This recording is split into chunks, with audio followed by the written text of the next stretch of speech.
Welcome to the first episode of the Songwriters Saga podcast. I'm your host, Stephen Allen. In this episode, I sit down with songwriters Tony Cobb and Ray Stumbo. They each share an original song, and then we go on to discuss aspects of songwriting, their thoughts, and how it provides meaning in their own life. Hope you enjoy it. That's how I remember. You're like, first day in, I didn't even get to catch you sing. I think I had to get back to the wife. That's what I was telling him. It gets harder and harder to stay out and do those things because, like, even just 3 hours over there, then you've got the open mic, and you're like, I got to get home to my wife. Oh, yeah. She's gone. That's one good thing about Jolie Pearl, though, is it's, they close at 5. Yeah.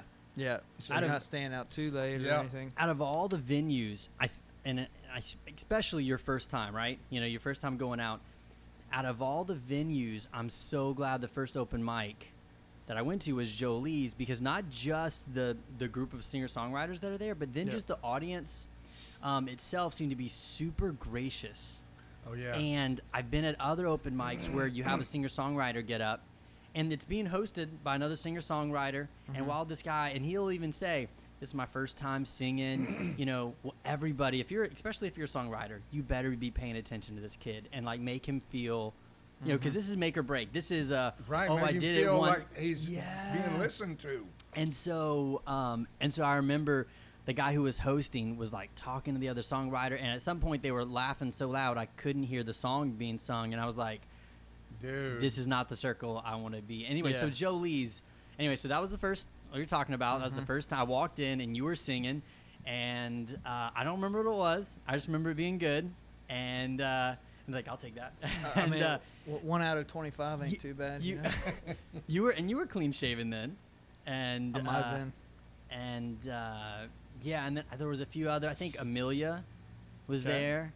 She sang. Anyway, that was the first. That was the first time, and then I remember the first time you got up there, man. And we probably just miss each other, a lot. But I remember the first time you came, and man, that was it. I remember seeing, we talked. We went out on the sidewalk and talked, and kind of walked. Because you sang a few songs. Yeah. Sang 3 or 4 songs. And I told you, I was like, hey, man, next month I'm going to host this podcast. A year and some change later, I was like, hey, I got it. So here we are, finally. So, Songwriters Saga podcast. This is our first episode, and it's been in the works for about a year and a half. That's cool, though. So this is awesome, man. Here at the Colonel's Club in Gonzales. So, thanks to Eric Bertollet, the Colonel, and the Colonel. Yeah. So he's off to the side, guys. So he's here, just making sure we don't get in too much trouble. But anyway, I got Ray Stumbo here and Tony Cobb. Ray, if you want to go ahead and play us a song, what do you have for us? What do you have for us today? I thought I'd play a song that I wrote. The story of Evangeline. It's a story. It's called The True Story of Evangeline, and it's Acadian reminiscences. And it was written by Judge Felix Voorhees, and he lived in Bayou Teche area. And so that's where I basically got my information for the story. And, of course, Evangeline means God's angel. It's French for God's angel. And her name actually was Emmeline Labiche, and her lover was Luis Arsenault. And so this is called Emmeline, My Evangeline. All right.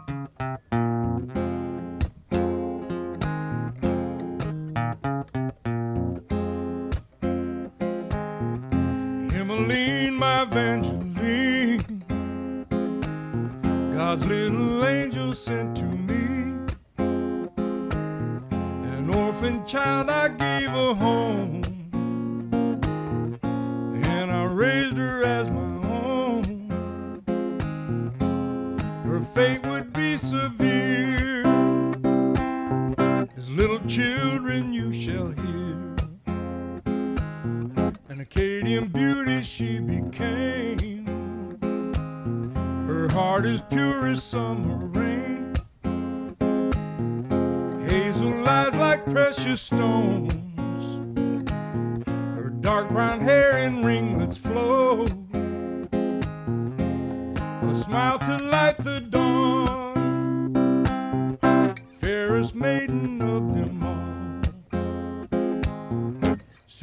came from all around. One stood out among the crowd. Louise had been a childhood friend, was now the worthiest of men. On bended knee proposed, undying love as he arose. But war would separate the two. The day before, they had a chance to say I do. She cried to me that she could not, she would not love again. And all of our years spent in exile, she searched, desperate for him.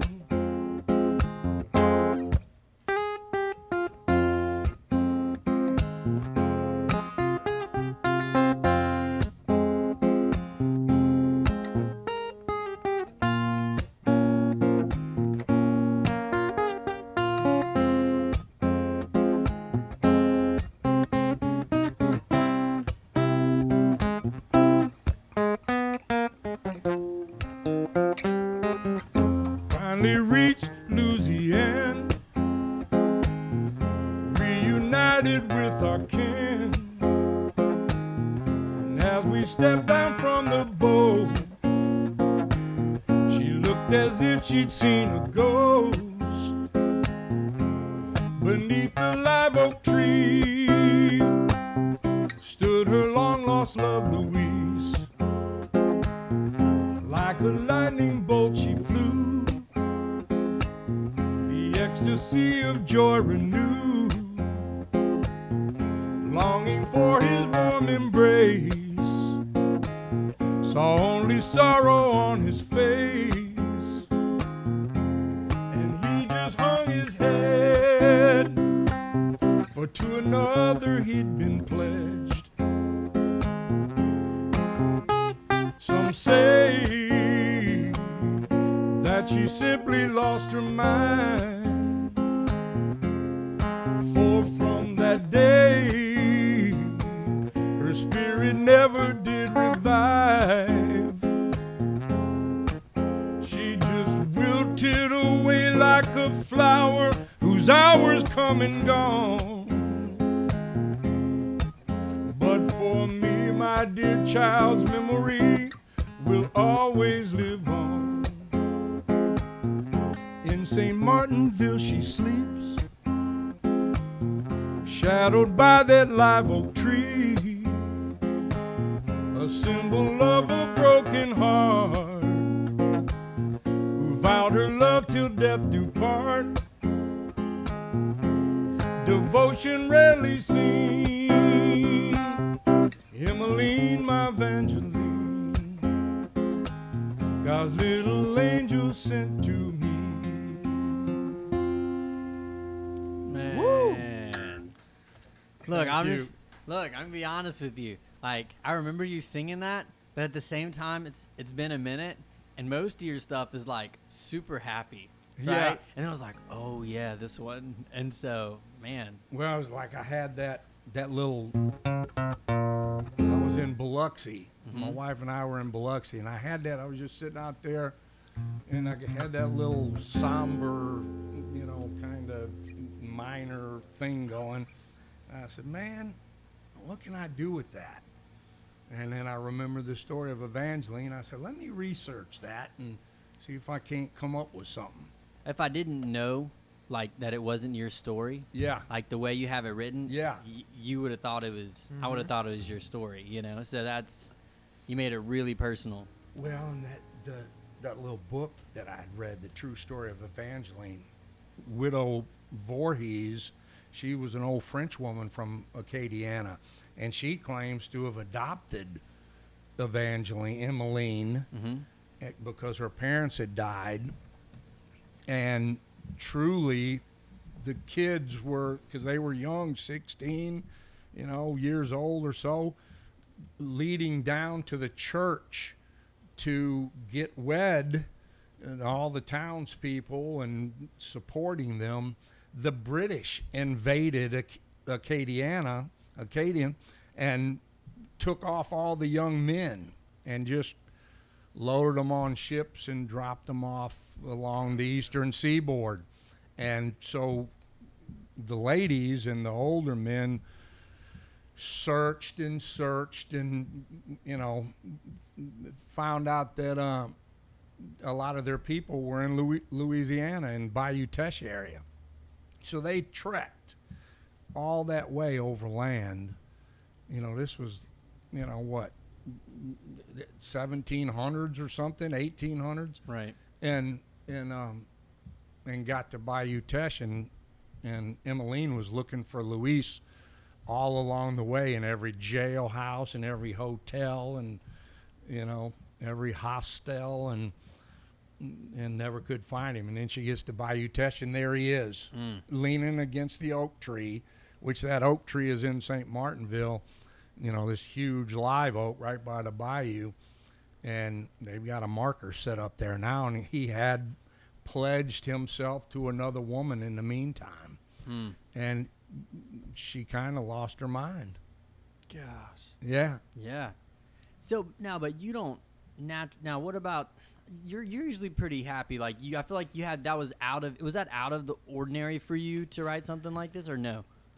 A little bit, but like my old, I like to tell stories in the songs too. I've got songs that I actually tell a story, and it's almost like reading a book, like that song about my daddy, the boy from Star Bottom. Right. That's Tony mentioned it earlier.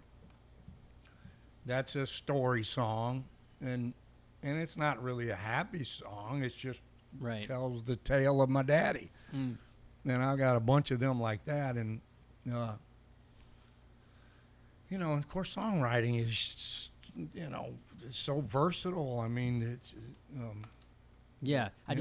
for me, and the more I know, like we haven't heard each other as much as me and Ray have, Tony. But for me, and this, for a while, it was just every song was so sad, and it was your like, songs. Yeah. Oh yeah, man. Yeah. And it was You're like over someone there, else give me get the up, handkerchiefs. Someone get up there and save the mood in here, and we are, and that's true. And so I had to force myself to start kind of getting, and it's gotten there, but it took a while. Everything was pretty heavy there for a minute. Yeah, it was. So I remember commenting to your friends sitting at the table, going, "Man, I need some tissues. Y'all got a handkerchief or something here? I need to blow my nose." I would say a lot of times, if I win the lottery, I'll write about it. I promise. Yeah. But and that's a neat thought to continue on with that. So I have an album, and so it kind of started out as like just real sad stuff because of what I was going through in life. And right at that time, it was like I got involved with the community where it was the same kind of thing. Like, man, everything that you're writing is really depressing. And so like when you put together an album, it's a lot of kind of linking that story together, what was going on in your life. But in kind of meeting the community, there's like some upbeat songs built into that while you still get to kind of create the story arc of your collection. Right. So you kind of, it's weird how you build a collection of songs and go, okay, this is kind of the section of life I was writing here. Then you can kind of see where this, but how can I kind of sprinkle some of these upbeat ones into a set? You ought to be writing some seriously happy songs right now, dude, with Maria. For me, it's very hard to write when I'm happy. It's easier to write when I'm down, depressed, just trying to make sense of it all. When I'm happy, I just want to be happy. So a lot of times I'm not picking up the guitar when I'm real happy. It's when life's not making sense. That's when I'm like trying to use that instrument to have it. I don't know. You just start strumming something, and then whatever comes out of you, and that it's kind of what you're communicating to yourself a lot of times. Yeah. So that's kind of a weird way of looking at it, but for me, it is kind of like, and I've always been a guy where I'm like, man, I wish I could write something like that. I wish I could write something like that. I wish I could write something like he does. And then it's like I've gotten to the point where I'm like, whatever comes out of me was the thing that was supposed to come out of me. Right. And it's communicating to me first, and then when I get that truth out, then that's when I feel like it's a better song for kind of masses to hear. Well, it just takes all, there's all kinds of music, I mean, there's Oh, all yeah. kinds of, there's the feel-good stuff, dance stuff, and, happy stuff, sad stuff, and Right. and there's a space for everybody, really, Absolutely. is my feelings. Absolutely. I mean, you Of take somebody course, like Billie yeah. Eilish, the little Yeah. girl, Right. and her tone and her voice and her songs the way they are, they're And it connected, obviously, with an insane in population. You know, Yes. so many people. yep. Well, go ahead. I don't want to cut you off. Finish what you were saying. Well, my wife listens to Pandora a lot, Mm-hmm. and of course, man, there's just tons, a million songwriter, singers and music on there, songs, and there's something for everybody. You don't have to fit into a niche. Right. Really. Yeah. What I was gonna say about what you talked about, and I think there's writing where it's authentic and it's I don't know what's the word, where it's like you don't have to try. Some of the songs come out naturally. Right And I on. think that songwriting, everyone has their thing. As to work out, like you go out in life and you deal with the chaos or troubles or things that, man, they puzzle you. And for songwriters, that's how we work it out. Like we get our guitar and we like, man, this doesn't make sense. And we get there on our 6 strings and we work it out and we kind of make sense of it. And the times when we do that is not when everything's going great. Like, it's everything makes sense. And it's usually, like you were saying, it's whenever everything doesn't Heartache. make sense, when you're hard. Yeah. All right, I got to go work this out. And so think that's why a lot of times, at least for some of us, it seems that most of the songs that just come out naturally are the ones where we're working things out, which are usually the harder times. Very true. And it's like, even sometimes, I mean, songs sometimes come out like strictly autobiographical. Oh yeah. But sometimes you're kind of forming that story just from outward things too. So where it's may not line up perfectly to what your life's going through, but like it's still enough truth from the outside where relatable. you're just like, okay, I see this, let me pull this kind of and tell the story Mhm. with all these other elements that might not be pinpoint accurate to my life, but you are kind of bringing in the world around you into a song to make it make sense to you and have a broader audience when it actually hits the ears of others. Well, yeah, Yes. and you being able as a songwriter, even though it may not be your story, but you being able to relate to it, Yeah. some aspect of your life or thoughts, but just having empathy for others, and you're writing a song about a subject or a person or a group of people, and just having an empathy towards them and writing a song for their benefit, to honor them. Yeah. I really think like songwriting, a lot of I know in my own life, is about honoring people, the honoring event. Songwriting is an honorable, Absolutely. profession, a outlet, an honorable outlet. For me, it's more of an outlet. Sure beats, A lot of other things you can well, do. it sure beats like, a psychiatrist or a psychologist or, a Right. therapist. Yeah. It might not beat it, but it's definitely cheaper. That's for sure. It was funny what you said. I heard a quote. You were talking, or it was both you guys were talking about. Sometimes it's not exactly the way it went down. I was sitting in a Waffle House, and there was a trucker who was sitting there, and I had my guitar, and I was just playing some song in Waffle House in Missouri. And we talked about music, and he wasn't a musician or a songwriter, but he said a country song doesn't have to be true. You just got to be honest. And I was like, man, that's good. kind of cool. I just got chills listening And to that. then I was talking to Steve Leslie, a songwriter over in Nashville, and he said, I think it was I think he's the one who told me. He said, "Don't let the truth get in the way of a good country song. Like, that doesn't have to be exactly the way. If you have an idea, like, this is gonna make the song better.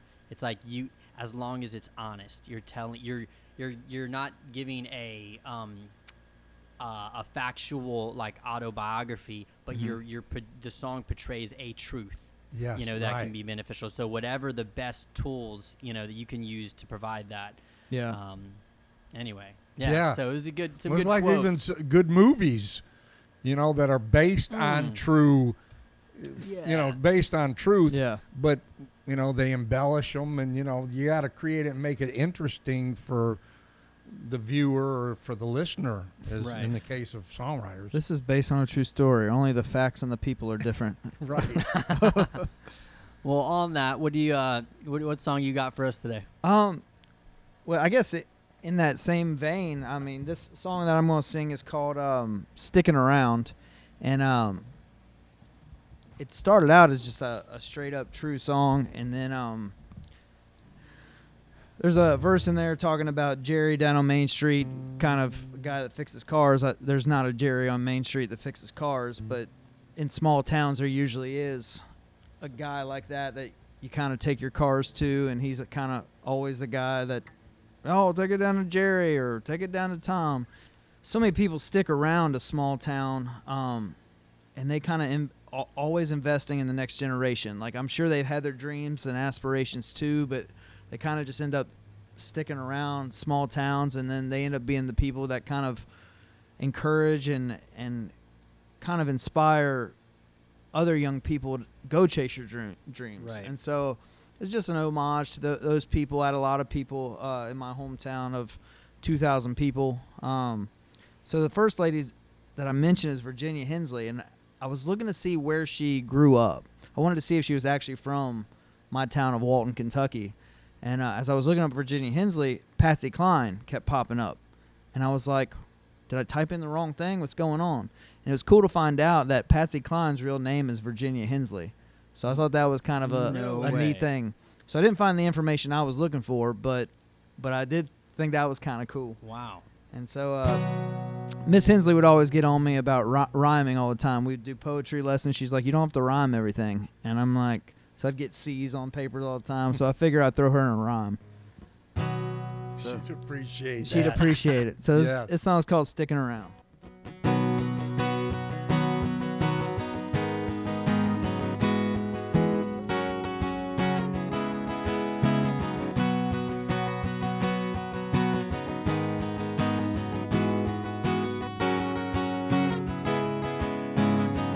Her name was Virginia Hensley. Some would say she didn't amount to much. She hung around and was my English teacher, and for that I can't repay her enough. It gets hard to get out of a small town. Some dreams are built for your hometown. Mine were not, but I thank you for sticking around. If it weren't for you, I would have tried my luck. Pack up my bags and load them in the truck. Start chasing that long white line under the big blue sky. Guess I was born across the line of a town that taught me all about life. How to follow this crazy heart of mine, not knowing where it was bound. Yeah, thank you for sticking around.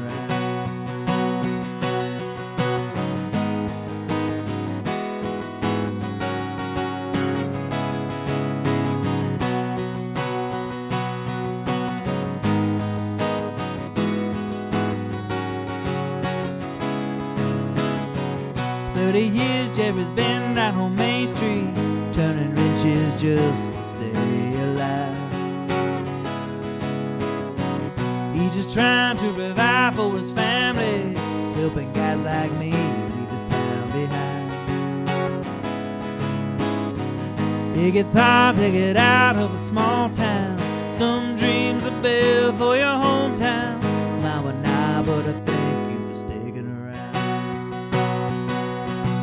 This is worth for you, wanna try my luck. Pack up my bags and load them in the truck. Start chasing that long white line under the big blue sky. Guess I was born across the line of a town that taught me all about life. How to follow this crazy heart of mine, not knowing where it is bound. Yeah, thank you for sticking around and round. My wheels had to go, not looking down at those that stayed at home. It's my friends that keep me coming back to this town. Yeah, thank you for sticking around. Were you, I would have tried my luck. Pack up my bags and load them in the truck. Start chasing that long white line under the big blue sky. Guess I was born across the line of a town that taught me all about life. How to follow this crazy heart of mine, not knowing where it was bound. Yeah, thank you for sticking around. If it were you, I would have tried my luck. Pack up my bags and load them in the truck. Start chasing that long white line under the big blue sky. Guess I was born across the line of a town that taught me all about life. How to follow this crazy heart of mine, not knowing where it was bound. Yeah, thank you for sticking around. Yeah, thank you for sticking around. Yeah, thank you for sticking around. I like it. It's That was sticking around. It's what you were talking about how it's an honorable way, or about honoring the people in your life, and Absolutely. that's just, I mean, that's what that song's all about. Righto. So, And sticking around, you know, my goodness, you know, people want to venture away from their small town. You know, you want to you're ready to go. The minute you graduate from high school, you know, let me get out of here, you know, blow this place. And yet, you know, so many people come back to it. And then those who actually stay the whole time, you know, there's something to be said about unique about, you know, small towns and those people of the community that make it all work and make it worth living in a small town like Virginia Hensley. Virginia Hensley. That's good, man. It's just honoring those people who don't need the limelight. You know? Absolutely, yeah. I mean, they stuck around. They chose their profession for a reason. They wanted to invest in people. They love people. They wanted to see people grow and develop. And like you said, even when it comes to songwriting, there's different styles, but there's different styles of people. There's people that are chasing after money. There's people that are chasing after just soul work, like work that makes their soul feel Right. good. And a lot of those people that care about the soul work are the people that hang around small towns. They're heavily involved in their church communities, or they're heavily involved with students and just investing in people.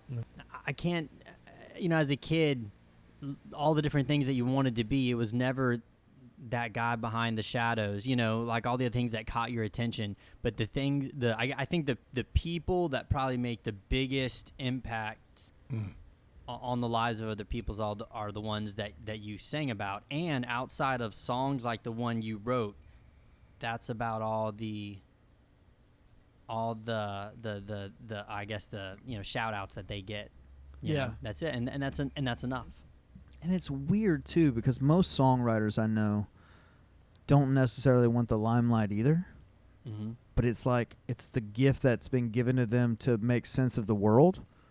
And so it's one of those things that has to be shared, and there's no other place to share it than around a campfire or on a stage. And so a lot of like songwriters like Ray LaMontagne, they're kind of awkward in their presentation, because like mean, they've been blessed with this gift, but it's not necessarily like I want these accolades or kudos. I just want to be able to express myself. Right. And so it's kind of neat to see. I mean, of course, there are what you call like the artist, which I mean, especially in the 90s, if you look at all the country liner notes, it's songs that weren't written by the guys singing them. It was guys in the background.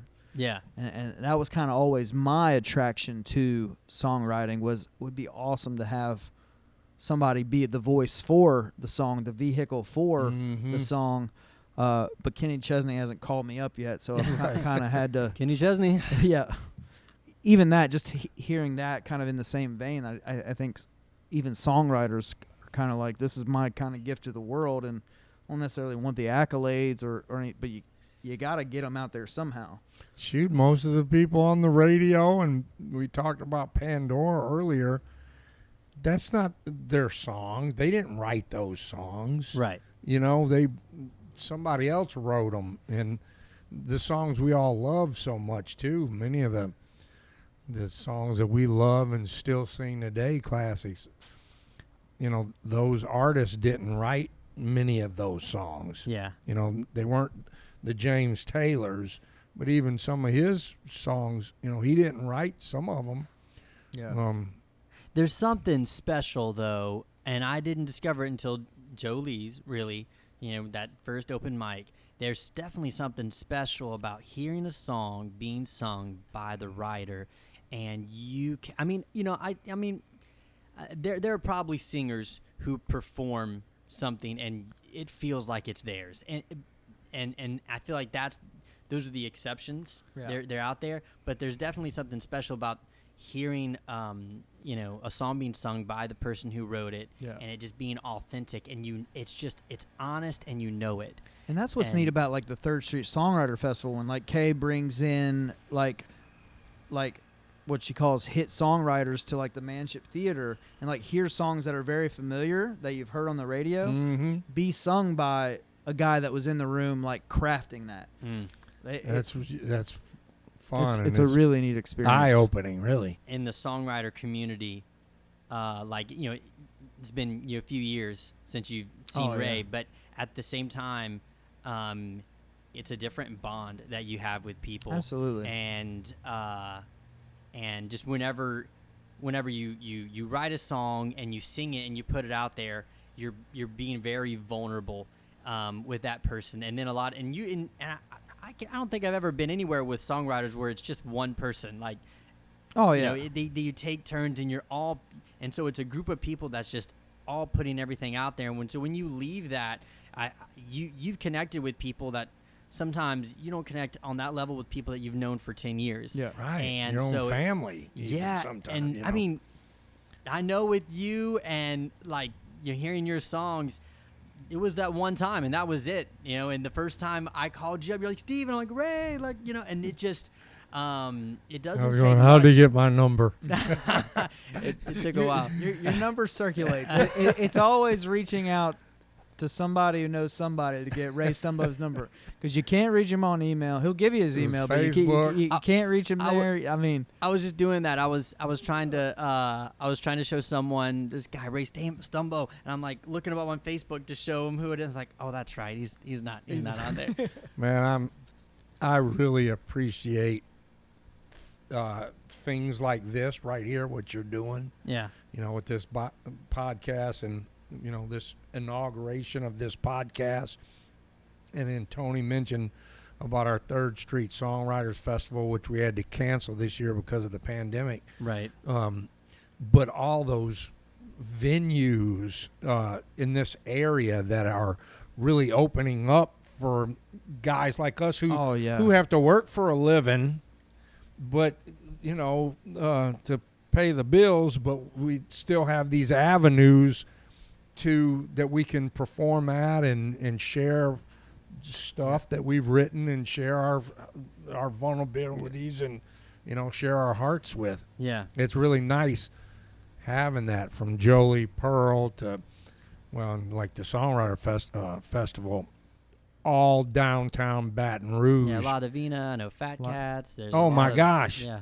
There's a lot of places, and it's crazy because like the songs begin like in your heart and in a bedroom by yourself usually, but for it to really find its voice, like there is so many people, like it is such a people thing. Like you can't have a song out there without having relationships, and those relationships are like strong ties. Like it's been about 3 years since we've seen one another, but it's like no time has passed at all. Right. But there's always that encouragement and support, and it comes from these venues, it comes from other songwriters, it comes from people who can't write a song a lick but are willing to throw money down to help encourage these songs still be sung. They just love to hear new songs and like be able to connect with them. And so it takes all kinds of people, just like you were saying earlier. Like there's different styles of songwriters, there's different Roles. I think Yeah. Different listeners yeah. too, you know. Yeah, what would it be without the listeners? Well, and you write a song, you want somebody to hear it and relate to it, and Absolutely. enjoy it. My Yeah. wife is always my muse, and she's my sounding board. Baby, I just wrote a song, and what do you think? Tony was saying about this. This is where you were at that point in your life. And for me, having come through as much life as I've come through, I find my songs, or change with my age. Actually, they talk.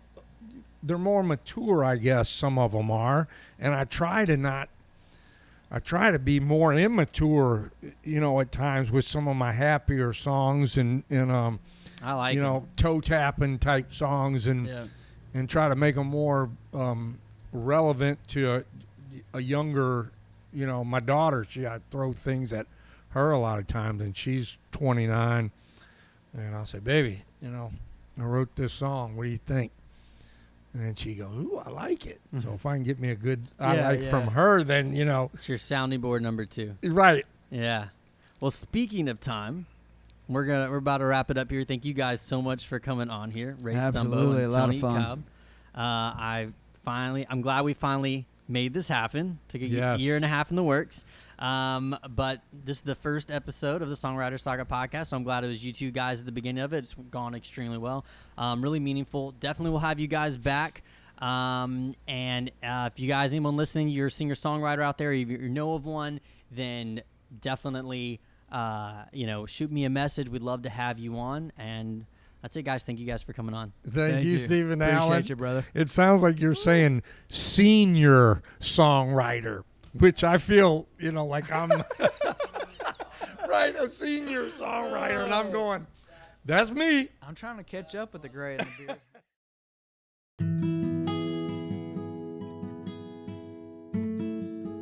Thanks for listening at the Songwriter Saga podcast. We hope you enjoyed it.